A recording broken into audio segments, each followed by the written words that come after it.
Hello，大家好，我係 Miss Gaffy。上集講完幾時用 present simple tense，今日我哋講下點樣寫啦。呢度有三個公式要大家記住嘅喎，佢哋係 affirmative 肯定句、negative 否定句同埋 interrogative 疑問句。肯定句即係直接陳述事情嘅句子，首先要有主角 subject，之後加動詞，最後加 object。object 即係承受動作嘅人或物，又叫做賓語，例如 I drink coffee，我飲咖啡。呢度有少少嘢大家要留意嘅喎，打個比喻，我哋食唔同嘅嘢會用唔同嘅餐具。喺呢度動詞都一樣，要睇下主角 subject 係邊個，再決定加啲咩上去。subject 係 I、you、we、they 嘅情況呢，佢哋中意用手攞住食物，唔使用餐具，即係動詞保持原形就可以啦。但當主角係 he、she、it 嘅時候呢，佢哋好講禮儀嘅，動詞後邊一定要加餐具。咁即係加啲咩啊？首先，大部分時間好似食粥、食麥片咁樣，淨係用詞根，即是我哋直接加 s 就可以啦。另外，有啲字嘅結尾係 sh、ch、s、x、z，佢哋就等於食湯麵或者意粉咁樣，單靠一隻詞根係搞唔掂嘅，啲麵會滑走，仲有唰唰聲添，所以我哋要加對筷子，咁你就可以夾住啲麵食得方便好多啦。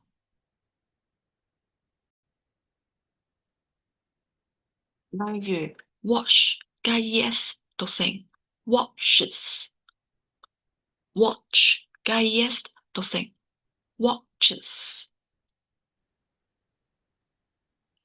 呢啲音呢本身已經有 s 音噶啦，如果你夾硬呢再加多個 s 音落去呢，讀起上嚟就好似漏氣咁樣。加咗 es 之後呢，讀音呢會變得呢長咗，聽起上嚟呢亦都順耳咗。最後就係 y 字尾嘅字啦，有時候呢加個 s 就可以，但係呢有時候呢我哋要用三件套嘅餐具噶喎，即係加 ies。咁究竟係點分嘅呢？喺呢度，首先我哋要分清楚乜嘢係母音 vowels，乜嘢係子音 consonants。母音係指 a、e、i、o、u 呢五個字母，佢哋嘅發音呢，氣流係唔會受阻嘅，聽落去呢好響、好強，好似巨人一樣。而子音呢，就係 a、e、i、o、u 以外嘅其他字母，佢哋發音嘅時候呢，通常會俾牙齒或者條脷擋住，聽落去呢比較弱，好似普通人咁樣。雖然有啲字咧係以 a、e、i、o、u 開頭，但發音可以係子音嚟嘅喎。最常見嘅例子包括 university、uniform 等等。雖然呢 u 冇音字母開頭，但發音開頭嗰個音咧其實係子音嚟嘅喎。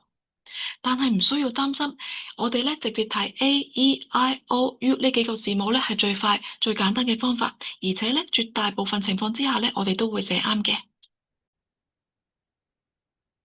當 Y 前邊有 A、E、I、O、U 是第一個巨人保護住佢，Y 就唔使驚啦，直接加 S 就可以啦。例如 Play play 變咗做 Plays。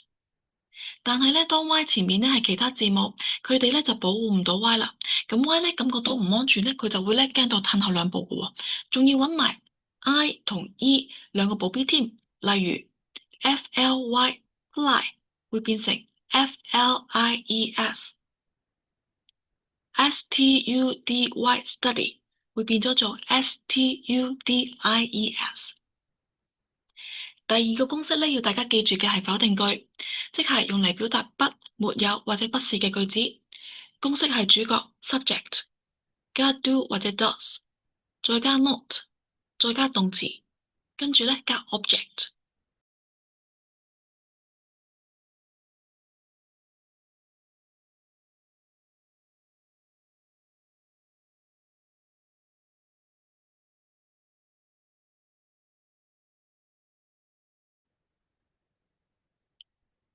最後一條公式咧係疑問句，即係問問題嘅句子。公式係 do 或者 does 加 subject 加動詞加 object，然後咧千祈唔好漏咗個問號喎。